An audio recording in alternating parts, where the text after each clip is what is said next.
Shalom Bapak Ibu yang terkasih di dalam Tuhan kita Yesus Kristus. 40 hari setelah kebangkitan adalah waktu untuk Yesus kembali kepada Bapa di sorga. Kejadian ini disaksikan oleh para murid Yesus. Tuhan Yesus terangkat ke sorga dan awan mulai menutupnya dari pandangan para murid. Hari ini juga kita memperingati hari kenaikan Tuhan Yesus. Membuktikan bahwa Ia adalah anak Allah. Dengan memandang Dia yang terangkat ke sorga. Kita pun meyakini bahwa Ia akan datang kembali ke dunia ini dengan cara yang sama seperti Dia naik ke sorga. Bapak Ibu yang terkasih, marilah saat ini kita mengarahkan pandangan kita hanya tertuju kepada Tuhan. Kita mau hidup dan mengagungkan namanya. Saya undang Bapak Ibu untuk bangkit berdiri. Mari kita akan masuk di dalam hadirat Tuhan dengan sikap penyembahan. Dan saya persilahkan Bapak Ibu untuk mengambil waktu teduh sejenak di hadapan Tuhan.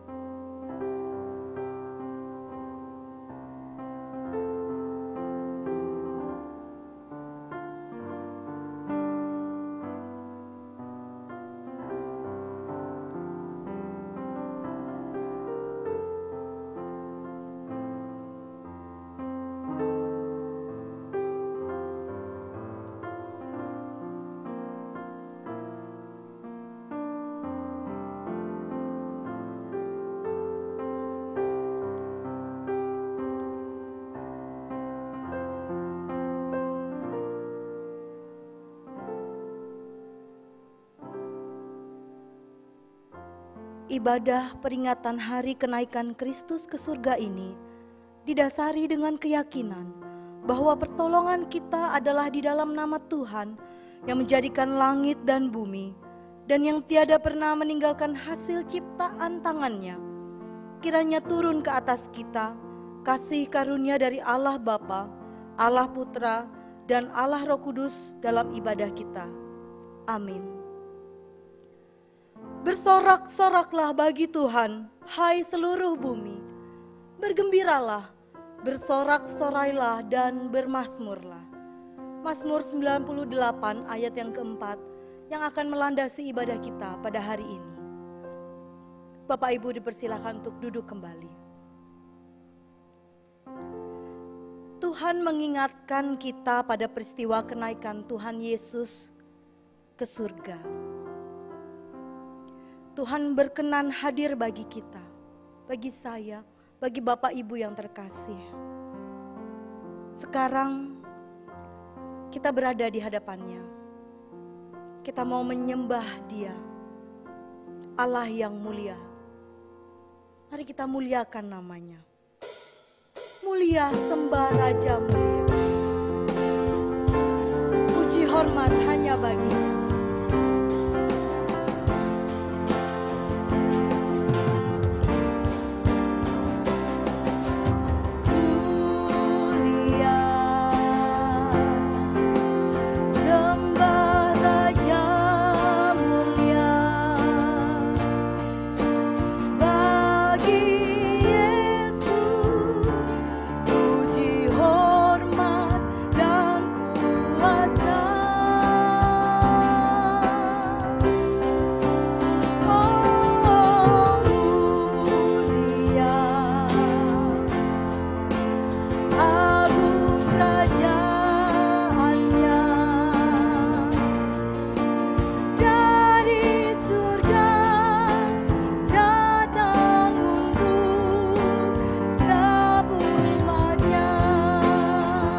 Katakan beri puji, dipuji, ditinggikan.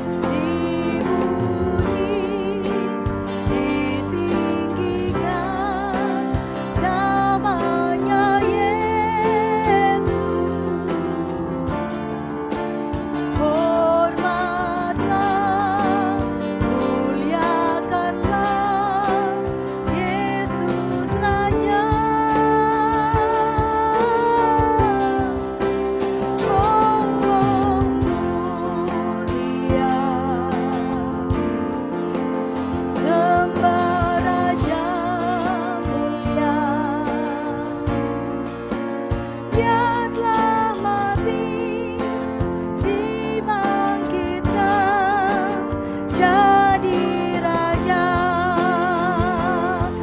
katakan mulia, sembah Raja mulia.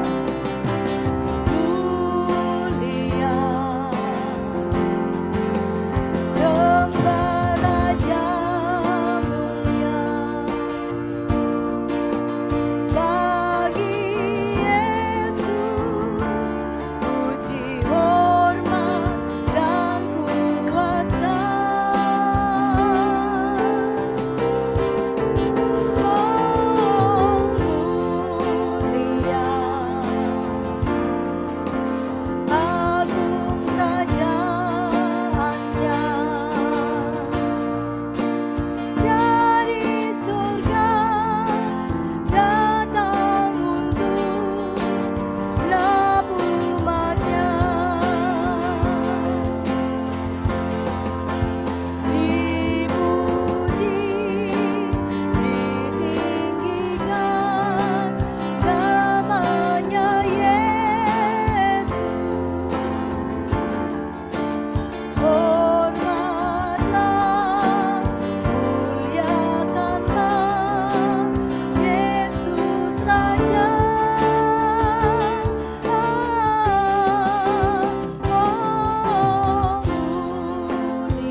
Saat ini saya memberi kesempatan untuk Bapak Ibu mengakui dosa-dosa di hadapan Tuhan.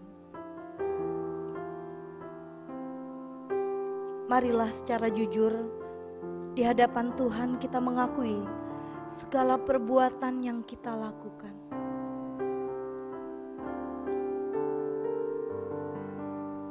Saya memberikan kesempatan bagi Bapak Ibu untuk berdoa secara pribadi, mengakui segala dosa-dosa, dan memohon Roh Kudus untuk memampukan Bapak Ibu semakin menjauhi akan dosa.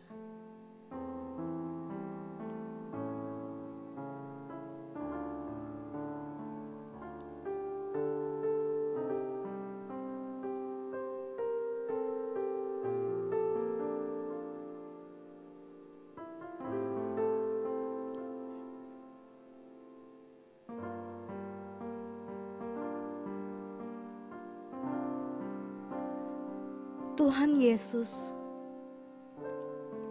Engkau naik ke surga supaya nyata kemuliaan Bapa di dalam dunia ini.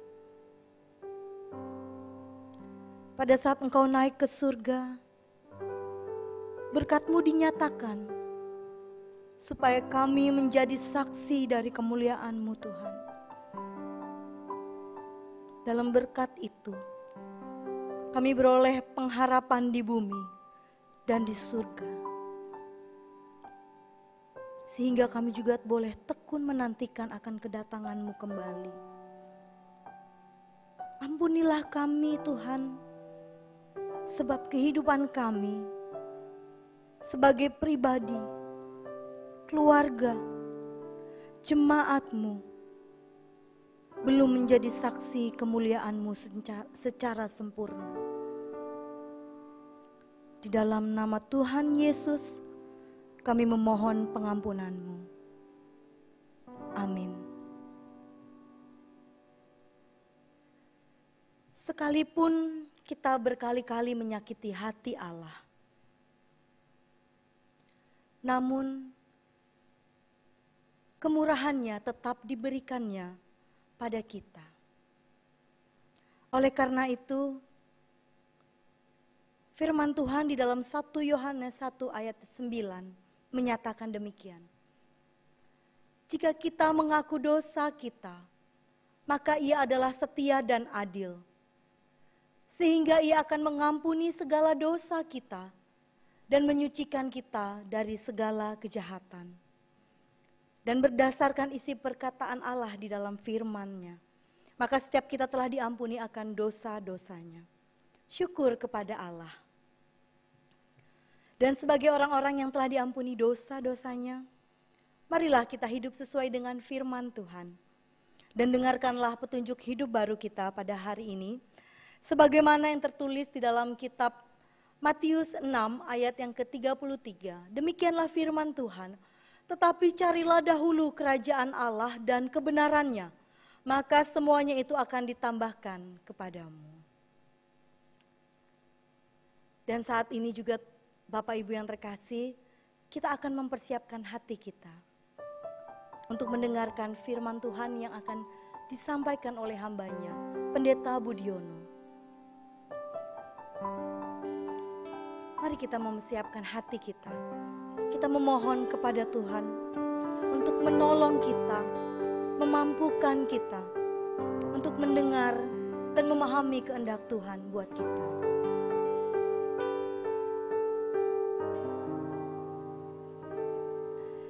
Ku siapkan hatiku Tuhan untuk dengar firman-Mu saat ini.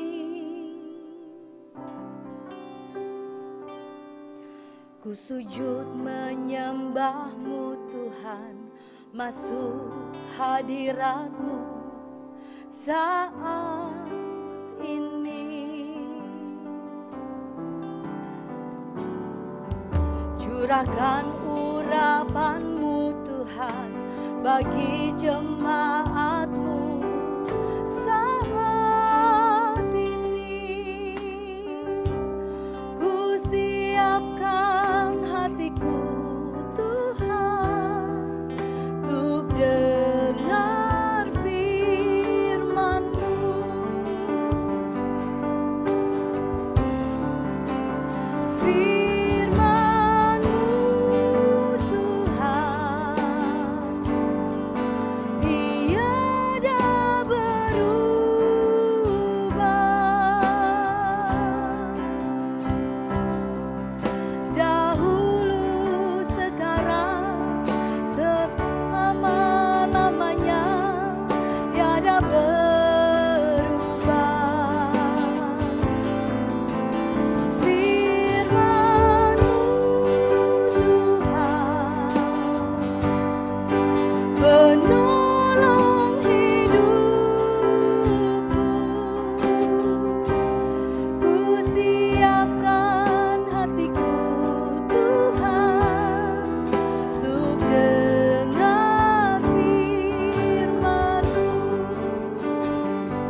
Siapkan hatiku Tuhan untuk dengar firman-Mu saat ini. Ku sujud menyembah-Mu Tuhan, masuk hadirat-Mu saat ini. Curahkan urapan-Mu Tuhan bagi jemaat-Mu saat ini. Ku siapkan hatiku Tuhan untuk dengar firman-Mu. Firman-Mu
Shalom Bapak Ibu dan Saudara yang dikasihi oleh Tuhan. Kita kembali bersyukur kepada Tuhan karena hari ini kita kembali bersama-sama dengan umat Tuhan di seluruh muka bumi ini.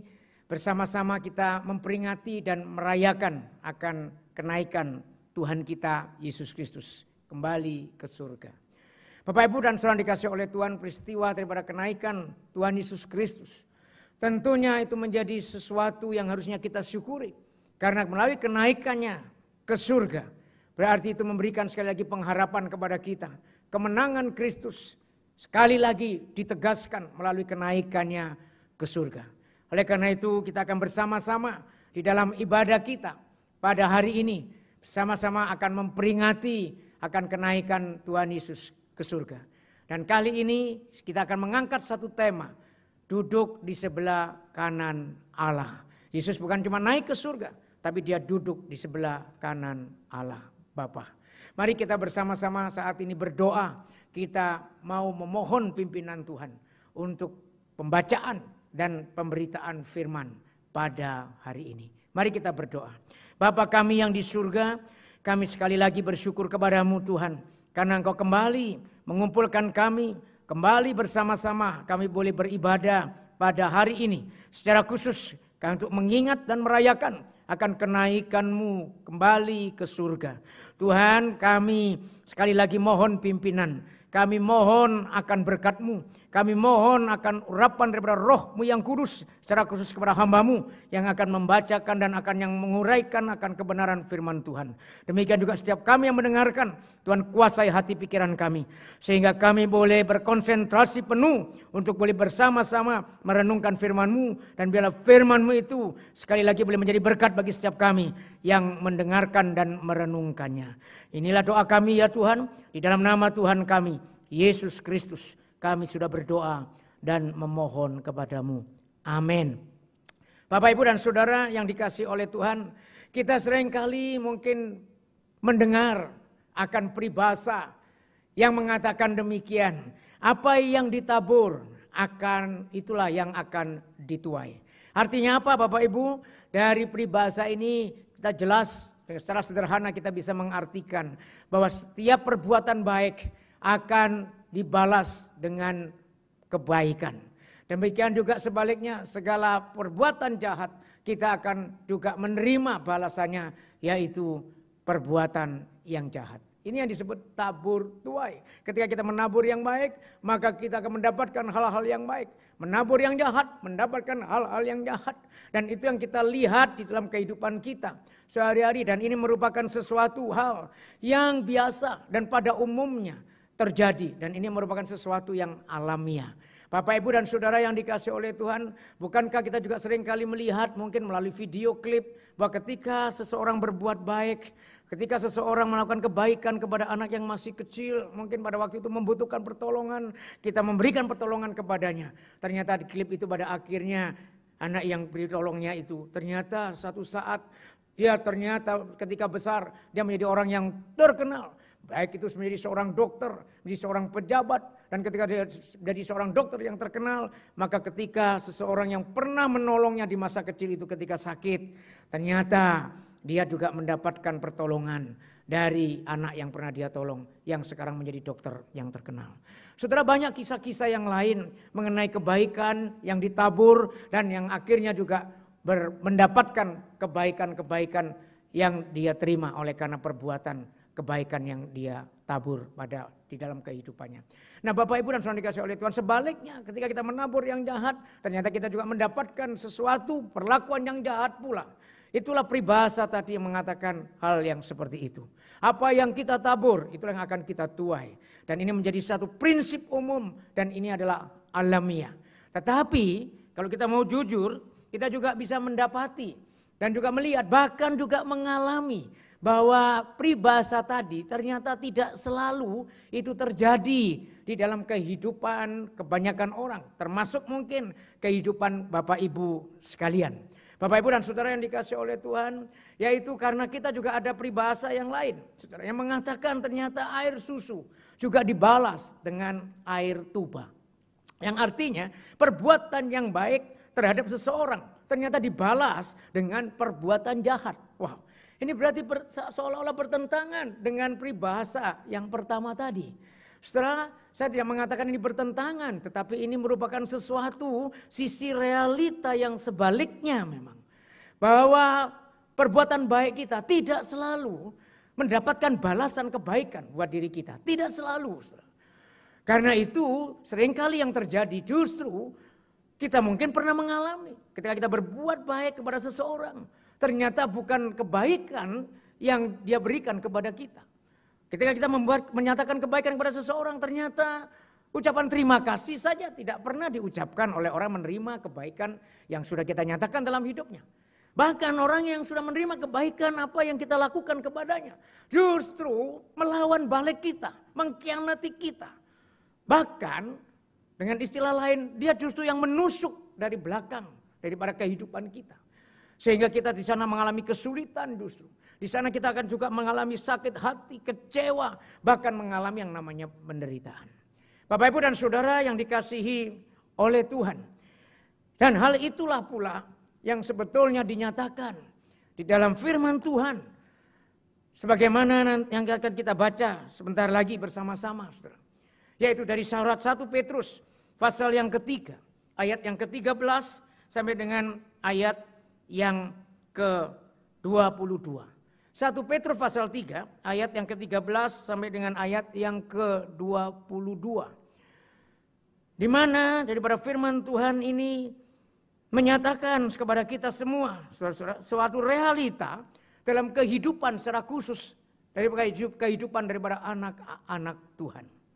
Di mana kalau kita membaca dalam ayat yang ke-13 dikatakan, dan siapakah yang akan berbuat jahat terhadap kamu jika kamu rajin berbuat baik. Tetapi sekalipun kamu harus menderita juga, karena kebenaran kamu akan berbahagia. Sebab itu janganlah kamu takuti apa yang mereka takuti, dan janganlah gentar. Setelah dari bacaan kita pada hari ini, Rasul Petrus juga menyatakan sebuah realita di dalam kehidupan anak-anak Tuhan, yang mana ternyata dia juga mengungkapkan sebuah prinsip umum di dalam ayat yang ke-13. Dengan satu pertanyaan retorika yang menyatakan demikian, siapakah yang akan berbuat jahat terhadap kamu jika kamu itu dengan bersemangat atau dengan rajin berbuat baik. Tapi ini sebuah pertanyaan retorika. Maka jawabannya tentunya sebetulnya bisa, jawabannya oh tidak. Tapi justru kebaikan yang pasti aku terima. Tapi bisa juga jawaban yang kedua, tidak selalu. Karena itulah yang realita kehidupan dalam kehidupan kita. Kita juga bisa mengalami ketika kita melakukan hal yang baik, tidak selalu kita mendapatkan balasan yang baik. Nah, tapi oleh karena itu Petrus melanjutkan dalam ayat yang ke-14 itu. Ada satu realita lagi dalam kehidupan khususnya anak-anak Tuhan. Dia mengatakan, tetapi sekalipun kamu harus menderita juga karena kebenaran, kamu akan berbahagia. Sebab itu janganlah kamu takuti apa yang mereka takuti, dan kamu jangan gentar. Artinya bagi anak-anak Tuhan secara khusus pada waktu itu tentunya gereja mula-mula yang menerima surat daripada Petrus ini, yaitu sebuah realita yang mereka alami adalah ketika mereka berbuat baik, ketika mereka menyatakan hidup yang benar, justru bukan kebaikan yang mereka terima. Mereka mengalami kesulitan, mereka mendapatkan tekanan, mereka mendapatkan yang namanya tantangan, dan bahkan akhirnya membuat mereka mengalami kesulitan dan penderitaan. Bapak, Ibu, dan Saudara dikasih oleh Tuhan, oleh karena itu di sini berarti kita belajar satu kebenaran di mana orang Kristen juga harus siap menderita. Justru juga oleh karena perbuatan baik kita siap menderita. Justru oleh karena kita hidup di dalam kebenaran.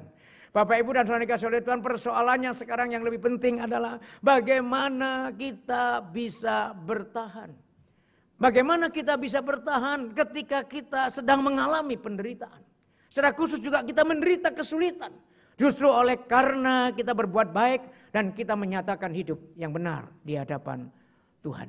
Bapak, Ibu, dan Saudara yang dikasih oleh Tuhan, oleh karena itu ketika Petrus mengungkapkan sebuah realita ini bagi anak-anak Tuhan yang tidak bisa juga terluput daripada kesulitan ketika hidup di dalam kebaikan dan kebenaran, Petrus ternyata memberikan kabar baik kepada gereja mula-mula yang pada saat itu mereka juga memang sedang mengalami penderitaan dan aniaya. Oleh karena imannya kepada Kristus, oleh karena kepercayaannya kepada Kristus, dan oleh karena hidupnya di dalam kehendak Tuhan. Petrus memberikan kabar baik. Dan kabar baiknya itu ada diungkapkan di dalam pasal 3 ini, ayat yang ke-18 sampai ayat yang ke-22. Saudara, ayat 18 sampai ayat 22 ini secara khusus merupakan bagian di mana Petrus memberikan penghiburan. Petrus memberikan kekuatan. Petrus memberikan motivasi kepada para pengikut Kristus pada waktu itu sebagai gereja mula-mula di mana mereka sedang menghadapi kesulitan. Dan di dalam bagian inilah sebagai penghiburan mereka di tengah-tengah kehidupan yang sulit itu, Petrus mengungkapkan akan kemenangan Kristus yang sempurna. Maka itu dia uraikan di dalam ayat 18 sampai dengan ayat yang ke-22. Apa itu kemenangan Kristus yang sempurna yang dia ungkapkan dalam ayat 18 sampai 22 sebagai penghiburan dan kekuatan bagi jemaat mula-mula pada waktu itu. Setelah yang pertama adalah bahwa diingatkan oleh Petrus bahwa Yesus sudah menang secara sempurna oleh karena Kristus itu sudah mati dan Kristus itu bangkit dari antara orang mati. Ayat 18 dia katakan seperti ini, saudara. Di dalam ayat 18, sebab juga Kristus telah mati sekali untuk segala dosa kita. Ia yang benar untuk orang-orang yang tidak benar, supaya ia membawa kita kepada Allah. Ia yang telah dibunuh dalam keadaannya sebagai manusia, tetapi yang telah dibangkitkan menurut roh. Yesus telah mati dikatakan sekali untuk dosa kita, sampai selama-lamanya. Jadi Kristus mati sekali, kematian Kristus sudah sempurna. Untuk apa? Menebus dosa-dosa kita. Kata segala di situ sebetulnya tidak ada di dalam teks aslinya. Yang ada hanyalah Kristus sekali mati untuk dosa-dosa kita. Termasuk kalau kita lihat di dalam kalimat berikutnya adalah untuk orang-orang yang tidak benar. Dia yang benar. Dia menggantikan orang-orang yang tidak benar. Itulah Yesus sudah menebus dan menggantikan kita orang-orang yang tidak benar. Maka dikatakan dia mati sekali untuk menebus dosa-dosa kita.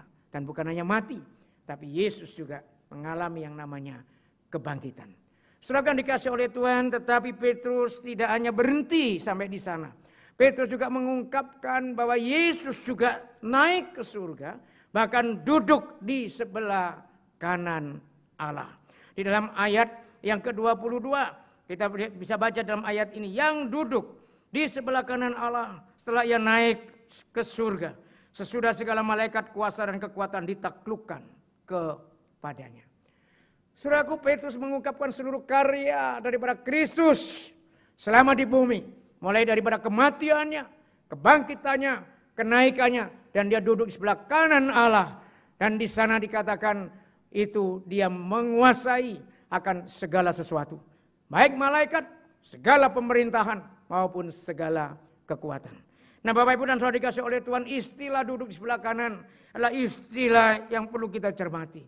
Istilah duduk di sebelah kanan bukan berarti yang di sebelah kirinya Roh Kudus. Tapi istilah duduk di sebelah kanan adalah menyatakan yang namanya tempat kehormatan, tempat kemuliaan, tempat yang menyatakan kemenangan Kristus. Dengan demikian, maka benarlah dikatakan di dalam ayat 22 ini, maka Kristus menyatakan kekuasaannya. Kristus menyatakan otoritasnya atas segala sesuatu. Inilah kemenangan Kristus yang sempurna selama dia berkarya di bumi ini. Sebagaimana ketika dia katakan dalam amanat agungnya sebelum dia naik ke surga. Dia berkata segala kuasa baik di bumi maupun di surga ada di dalam tanganku. Maka dia memberikan perintah amanat agungnya. Pergi, jadikan semua bangsa muridku. Bapak Ibu dan Saudara dikasih oleh Tuhan. Maka di sini kita melihat kemenangan Kristus. Itulah yang seharusnya menjadi kekuatan, menjadi motivasi bagi kita untuk bertahan di dalam penderitaan. Kemenangan Kristus yang sempurna selama dia di bumi inilah. Biarlah kita pegang terus untuk menjadi kekuatan dan motivasi kita. Untuk boleh terus menjalani hidup ini. Dan bertahan bahkan ketika kita mengalami kesulitan dan penderitaan. Terlebih lagi ketika kita menderita juga oleh karena perbuatan baik. Kita menderita oleh karena melakukan hal yang benar. Maka kita terus melihat dan pandanglah akan kemenangan Kristus yang sempurna ini. Oleh karena itu melalui hal ini, apa yang harus kita lakukan ketika kita mengalami kesulitan sebagai anak-anak Tuhan. Saudaraku yang dikasihi oleh Tuhan, ada dua kebenaran yang harus kita lakukan supaya kita boleh tetap bertahan di dalam penderitaan. Maka yang pertama, saudara, ketika kita menderita, maka kita harus tetap belajar untuk melakukan kehendak Allah. Biar kita tetap belajar untuk melakukan kehendak Allah. Mari kita perhatikan ayat yang ke-17, saudara. Ayat yang ke-17 yang menyatakan demikian. Sebab lebih baik menderita karena berbuat baik, jika hal itu dikehendaki Allah, daripada menderita karena berbuat jahat. Bapak Ibu dan saudara dikasihi oleh Tuhan, ini yang menjadi bagian pengantar alasan daripada ayat 18 sampai 22. Karena ayat 18 itu berkaitan dengan ayat-ayat di atas 13 sampai 17. Secara konteks daripada bacaan ini. Sebagai penghiburan, sebagai kekuatan, sebagai motivasi bagi jemaat mula-mula mengalami penderitaan.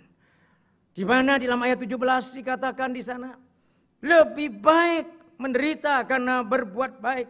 Berbuat baik jika hal itu dikehendaki Allah, daripada menderita karena berbuat jahat. Melalui kalimat ini Bapak Ibu, paling tidak kita diingatkan bahwa ternyata ada penderitaan oleh karena berbuat jahat. Melalui ayat 17 ini, mari kita pahami bahwa ada penderitaan yang karena perbuatan jahat kita. Jadi ini menjadi salah satu sebab penderitaan yang Alkitab katakan, itu adalah karena dosa kita. Saudara, kenapa kita mengalami kesulitan dalam pekerjaan? Kita sulit lagi membangun pekerjaan kita.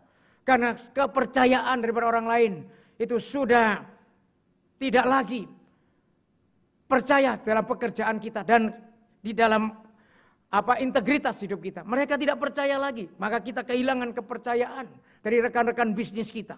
Oleh karena apa? Karena memang integritas kita tidak bisa pertahankan. Oleh karena apa? Mungkin kita melakukan hal-hal yang tidak bertanggung jawab. Kita mungkin melakukan hal-hal ketidakjujuran. Demikian juga di dalam kehidupan keluarga kita ketika kita mengalami kesulitan. Jangan lalu bertanya kepada Tuhan, kenapa Tuhan kok saya menderita seperti ini? Tuhan, apakah Engkau mengasihi saya? Periksa dulu diri kita. Mungkin kita menderita oleh karena dosa kita. Rumah tangga kita, keluarga kita mengalami kesulitan. Mungkin karena kita egois. Mungkin karena kita ini mau menangnya sendiri. Mungkin kita adalah pribadi yang sulit untuk mengerti akan pasangan kita. Kita mungkin pribadi yang sulit mengerti anak-anak kita.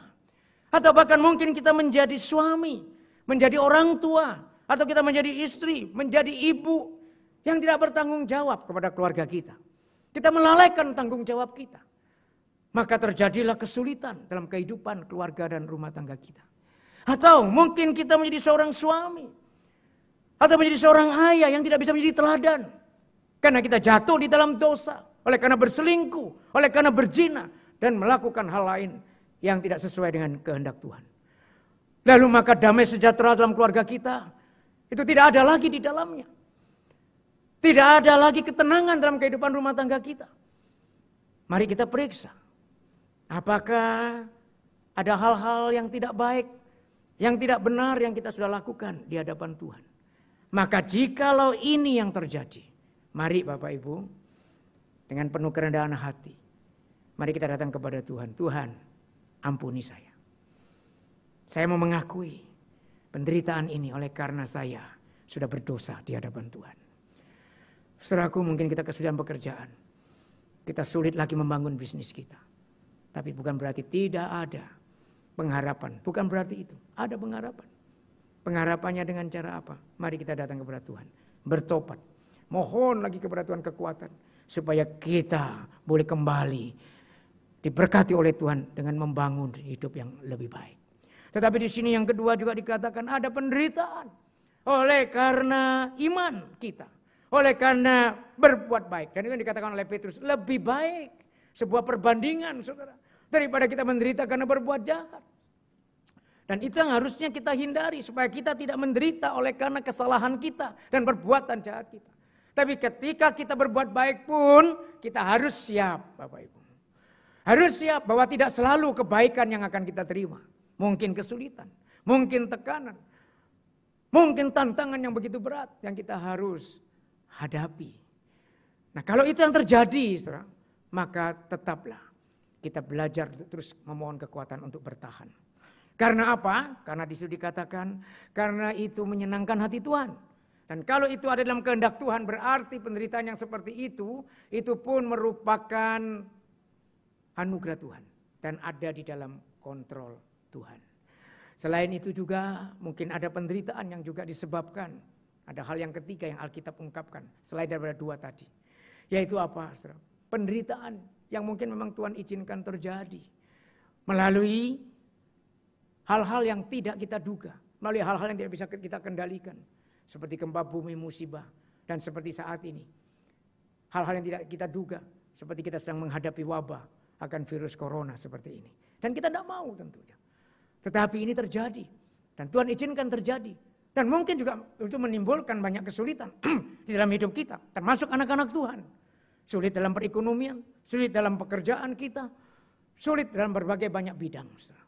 Tapi satu hal, kita melihat Alkitab katakan bahwa itu Tuhan izinkan terjadi.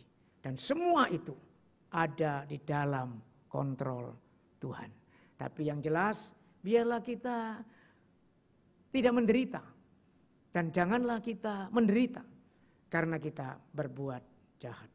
Saudaraku yang dikasihi oleh Tuhan, oleh karena itu, maka di sini apa yang kita harus lakukan di hadapan Tuhan, saudara. Ketika kita menderita di dalam kebaikan kita. Biarlah kita tetap untuk mau terus belajar melakukan yang namanya kehendak Tuhan. Sebagaimana itu juga yang diungkapkan di dalam ayat yang ke-14, saudara. Di mana tadi kita sudah baca ayat ini. Dikatakan tetapi sekalipun kamu harus menderita juga karena kebenaran, kamu akan berbahagia, sebab itulah jangan engkau gentar. Artinya tetaplah terus untuk melakukan kehendak Allah. Maka bertahanlah. Maka jangan mudah menyerah. Jangan juga mudah kecewa kepada Tuhan. Semua ada di dalam kontrol Tuhan. Dan kita juga diingatkan di dalam ayat yang ke-15 supaya kita boleh menguduskan Yesus di dalam hati kita sebagai Tuhan. Artinya biarlah kita tetap boleh menjadi saksi Tuhan dimanapun kita berada, bahkan di tengah-tengah kesulitan, dan di tengah-tengah kita harus mengalami tantangan di dalam hidup kita. Kita tetap menjadi saksi bagi Kristus. Bapak, Ibu, dan Saudara yang dikasihi oleh Tuhan, ada seorang pendeta yang bernama Steve Boyson. Dia adalah seorang pendeta dan dia adalah seorang yang tidak setuju dengan perilaku daripada homoseksual. Maka dia menulis akan ketidaksetujuan dia itu ke dalam sebuah surat kabar. Dia berkata kenapa dia tidak setuju, karena itu bertentangan dengan iman kepercayaannya. Bertentangan dengan apa yang dinyatakan oleh firman Tuhan. Maka ketika dia menulis di surat kabar itu, ternyata apa yang terjadi oleh satu komunitas daripada hak asasi manusia. Dia diperkarakan, saudara. Ada seorang profesor yang bernama Len, itu dia memperkarakan dia. Sampai pada akhirnya dia disidangkan. Dan ketika dia disidang, dia harus dituntut. Dia dituntut dengan harus membayar sekitar 5.000 US dollar kepada Profesor Len ini. Kemudian Lance maksud saya. Kemudian 2.000 US dollar kepada komunitas pro-gay ini. Lalu dia juga diancam. Kalau dia tidak menarik tulisannya tentang homoseksual tadi, maka posisinya yang dia miliki sekarang juga akan ditarik dari dirinya. Akan hilang, dia akan kehilangan posisi yang dia miliki pada waktu itu. Saudara, tapi yang menarik adalah apa? Pendeta Boyson mengatakan, meresponi akan tuntutan itu. Dia mengatakan demikian. Jika saya dinyatakan bersalah, karena jika tidak dapat bekerja baik untuk menolong kaum G dan meninggalkan gaya hidup G-nya, saya tidak masalah. Dan bahkan jika saya harus dipenjara karena tulisan saya, tetapi saya tidak pernah meminta maaf. Dan saya tidak pernah untuk menarik kembali akan apa yang saya tuliskan. Karena itu adalah keyakinan iman saya. Meskipun saya harus dipenjara. Saudara, tapi dalam persidangan berikutnya dia naik banding dan akhirnya dia memang dibebaskan dari tuntutan itu. Bapak Ibu, inilah sebuah realita. Ketika kita hidup dalam kebenaran, kita hidup dalam hal yang baik, melakukan hal yang baik, tidak selalu mendapatkan kebaikan. Justru mendapatkan perlakuan yang tidak adil, khususnya dari orang-orang yang mungkin juga tidak menyukai iman kita. Yang tidak suka dengan integritas kita. Di tengah-tengah ketidakjujuran, kita tetap mau terus berjuang untuk hidup jujur di hadapan Tuhan. Ketika semuanya sudah mengabaikan kebenaran, kita tetap mau menegakkan kebenaran. Tidak selalu kebaikan yang kita terima, tapi mungkin kesulitan. Tapi itulah dikatakan oleh Rasul Petrus kepada jemaat mula-mula. Dia berkata, jangan gentar, tetaplah lakukan kebaikan.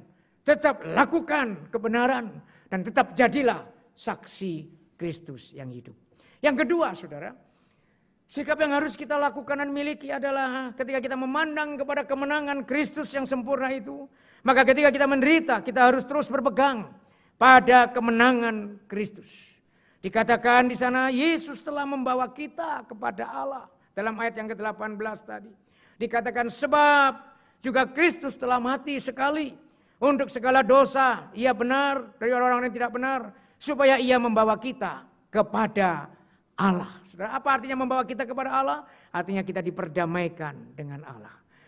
Dan itu membawa kepada kita sebuah sukacita. Karena dengan demikian, maka Allah berjanji meskipun kita dalam kesulitan, kalau ketika kita menderita, terlebih lagi ketika kita berbuat baik, terlebih lagi kita menderita karena iman kita kepada Tuhan. Tuhan berkata, aku menyertai engkau. Aku tidak meninggalkan engkau. Kasihku tidak akan terlepas dari hidupmu. Saudaraku yang dikasihi Tuhan, oleh karena Yesus telah mati dan bangkit. Dan itu yang membawa kita kepada Allah. Dalam persekutuan yang kekal dengan Allah. Bukan hanya di dunia ini, tapi sampai selama-lamanya. Bahkan Yesus sudah naik, bahkan duduk di sebelah kanan Allah yang menyatakan kemuliaan, kehormatan, dan kemenangan daripada Kristus. Yang sudah mati, bangkit, dan sekarang naik ke surga dan duduk di sebelah kanan Allah, Bapa di surga. Bapak Ibu dan Saudara dikasih oleh Tuhan, selain itu maka Petrus memberikan penghiburan lagi. Berdasarkan karya kemenangan daripada Kristus itu, maka dia berkata sebagaimana dalam ayat yang ke-14, saudara. Tetapi sekalipun kamu harus menderita juga karena kebenaran, kamu akan berbahagia. Kamu akan berbahagia. Kata berbahagia ini juga bisa diganti dalam arti kau akan diberkati. Atau diberkatilah orang yang menderita oleh karena kebenaran. Karena apa? Karena Tuhan tidak pernah meninggalkan orang-orang yang seperti ini. Bahkan kuasa kemenangan Kristus itu yang menopang, akan memberikan kekuatan untuk melewati segala kesulitan yang dia alami. Dan sekalipun dia harus mengalami yang terburuk selama dia di dunia ini, oleh karena imannya kepada Tuhan, Tuhan tetap berkata, engkau diberkati. Kenapa saudara? Karena kita sudah dibawa kepada Allah. Menerima kemuliaan surgawi. Kebaikan yang sempurna yang Tuhan sudah berikan kepada kita orang yang percaya kepadanya. Karena Tuhan akan menggantikan yang sementara ini di dunia ini dengan yang abadi dan yang lebih baik. Bapak Ibu, di sini kita berarti diingatkan bahwa ketika kita menderita, ingatlah selain ada kemenangan Kristus, ingatlah penderitaan kita di bumi ini juga ada batasnya. Saudaraku yang dikasih oleh Tuhan, seorang misionaris yaitu Richard Wurmbrand yang dikenal sebagai Rasul Paulus bagi negeri tirai besi, sebuah negeri atau negara komunis yaitu Rumania pada waktu itu. Dia melayani Tuhan dengan begitu luar biasa, memberitakan Injil daripada Yesus Kristus. Dia ditangkap dan dipenjara selama 14 tahun. Di dalam sebuah kisahnya, saudara, satu kali dia bertemu di penjara itu. Ketika dia bertemu dengan seseorang, dia baru ingat, ternyata orang ini, loh, bukankah kamu adalah orang yang pernah aku beritakan Injil, beritakan Kristus kepadamu. Loh, kenapa kamu sekarang ada di penjara ini? Maka orang itu bercerita, iya, betul. Bapak pendeta yang menginjili saya waktu itu dan saya menerima Yesus. Dan Bapak tahu saya di penjara saat ini juga karena iman saya kepada Kristus. Saya tertangkap oleh pemerintahan komunis Rumania. Wah, Bapak Richard ini kemudian ketika mendengar itu, lalu dia di hatinya, dia coba-coba mau tanya. Karena ketika orang ini ditangkap, saudara, dia meninggalkan istri dan 6 orang anaknya. Mengalami kesulitan, mengalami kesusahan. Karena orang ini adalah kepala keluarga, penopang hidup keluarganya. Maka Bapak Richard bertanya kepada dia, aku mau bertanya, apakah engkau menyesal ketika aku memberitakan Kristus kepadamu dan engkau sekarang menjadi pengikutnya? Apakah engkau menyesal sehingga engkau sampai di penjara seperti ini? Kau meninggalkan keluargamu dalam kesusahan. Saudara, lalu orang itu menjawab kepada pendeta Richard ini dengan satu jawaban yang membuat Bapak Richard ini terkagum-kagum. Orang ini menjawab demikian.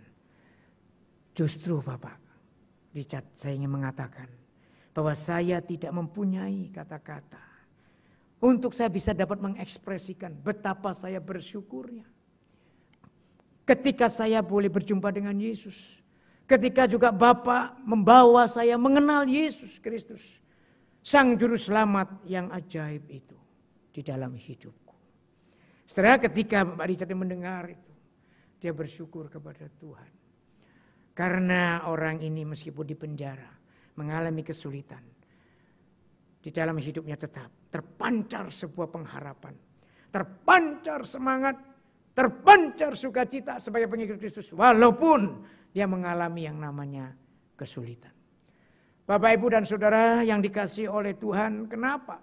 Oleh karena dia memandang kepada kemenangan Kristus. Ada pengharapan, meskipun harus mengalami kesulitan di tengah dunia ini. Dan bahkan ketika itu dia menderita karena imannya kepada Tuhan Yesus.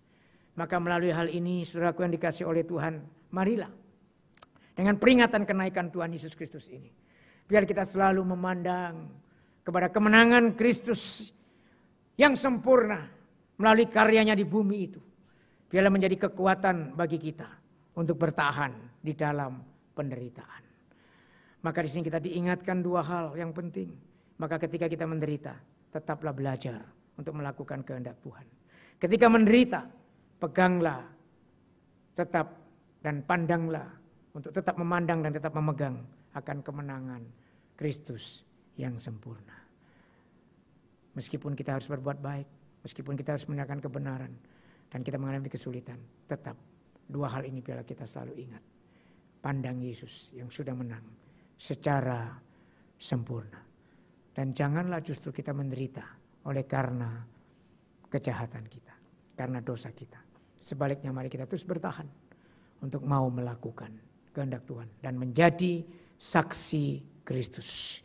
Karena dengan demikian hidup kita, iman kita, apa yang kita lakukan tidak akan sia-sia. Mari kita tundukkan kepala, kita masuk di dalam doa. Bapa di surga, saat ini Tuhan kami datang kepadamu. Kami sekali lagi bersyukur karena kami sudah mendengarkan firman-Mu, merenungkan firman-Mu. Dan tolong kami Tuhan, supaya firman Tuhan itu boleh sungguh-sungguh ya Tuhan, menguatkan kami. Ketika kami sedang bergumul dengan persoalan-persoalan dalam hidup kami. Kiranya Tuhan juga yang menolong kami untuk tetap terus memandang kepada kemenangan-Mu. Dan ketika kami mengalami kesulitan, biarlah kami terus mau mengevaluasi diri. Ketika kesulitan itu, penderitaan itu terjadi oleh karena dosa kami, berikan kepada kami Tuhan hati yang rendah untuk mau berani mengkoreksi hidup kami. Supaya kami boleh memperbarui kehidupan kami. Dengan demikian berkat dan damai sejahtera-Mu boleh Engkau curahkan dalam hidup kami.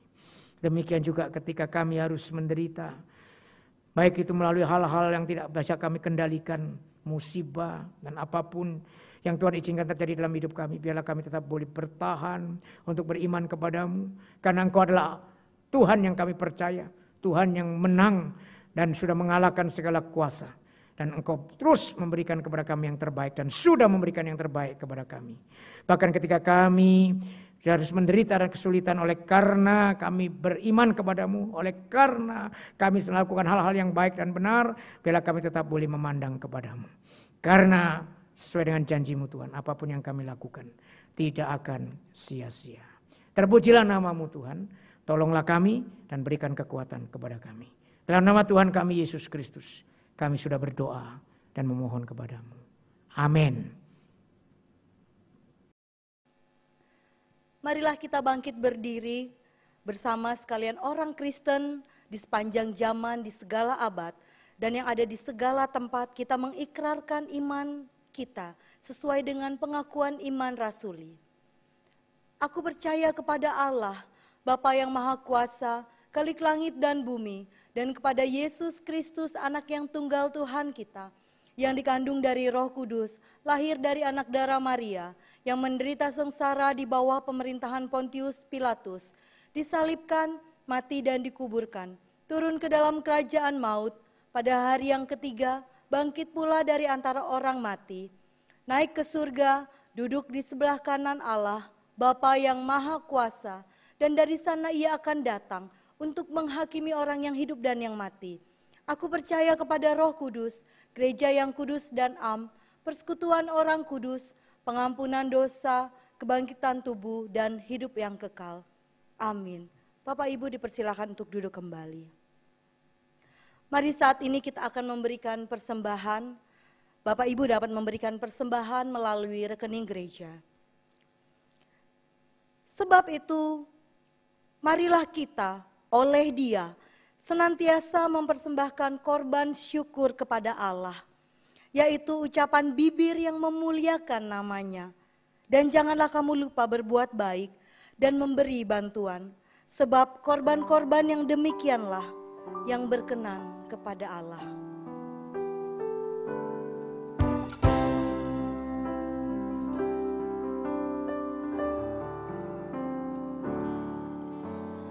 Banyak perkara yang tak dapat ku mengerti, mengapakah harus terjadi di dalam kehidupan ini. Satu perkara yang ku simpan dalam hati,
Mari kita berdoa.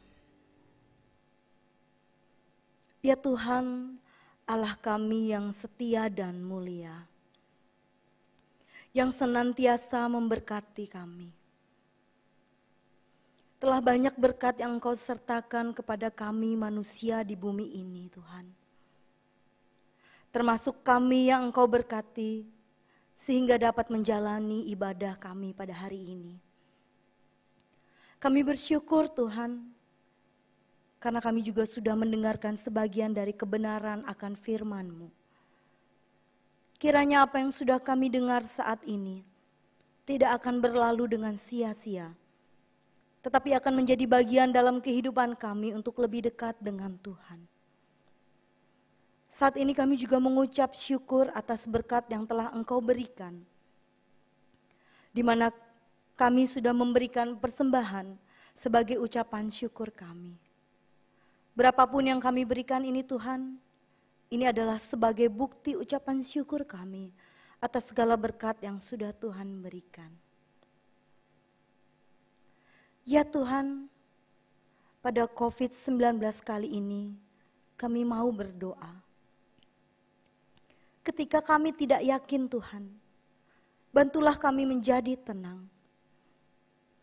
Ketika informasi datang dari semua sisi, benar atau tidak, bantu kami untuk membedakannya. Ketika rasa takut membuat kami sulit bernafas, dan kecemasan tampaknya menjadi urutan hari memperlambat kami Tuhan. Bantu kami menjangkau dengan hati kami. Ketika kami tidak bisa menyentuh dengan tangan kami. Membantu kami untuk terhubung secara sosial Tuhan. Ketika kami harus jauh secara sosial.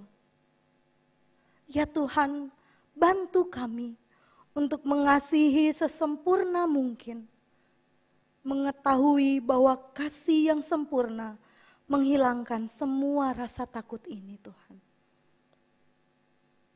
Ya Tuhan, kami tahu Engkau bermaksud menggunakan masa sulit ini untuk membentuk kami.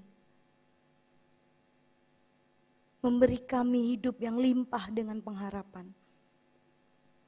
Ajar kami Tuhan selalu bersandar pada kasih-Mu yang tidak berkesudahan. Ya Tuhan, di dalam pengasihan-Mu saja, kami letakkan segala doa-doa kami ini. Di dalam nama Tuhan kami Yesus Kristus, sebagai Juru Selamat kami yang hidup, kami sudah berdoa dan mengucap syukur. Amin. Untuk pujian doksologi dan doa berkat akan dibawakan oleh Pendeta Budiono. Saya undang Bapak Ibu sekalian untuk bangkit berdiri. Mari kita akan mengakhiri ibadah kita. Kita menaikkan pujian doksologi, mengembalikan segala pujian dan hormat kita kepada Allah Tritunggal. Doksologi.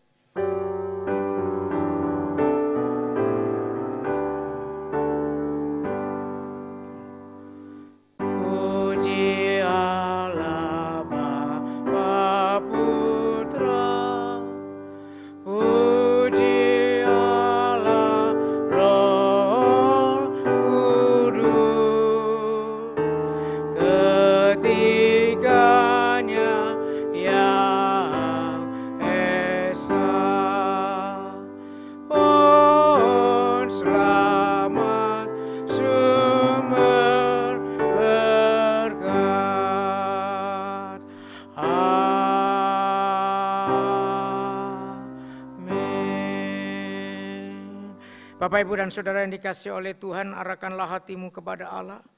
Sekarang terimalah berkat Tuhan. Tuhan memberkati engkau dan melindungi engkau. Tuhan menyinari engkau dengan wajah-Nya dan memberi engkau kasih karunia. Tuhan menghadapkan wajah-Nya kepadamu dan memberikan engkau damai sejahtera. Amin.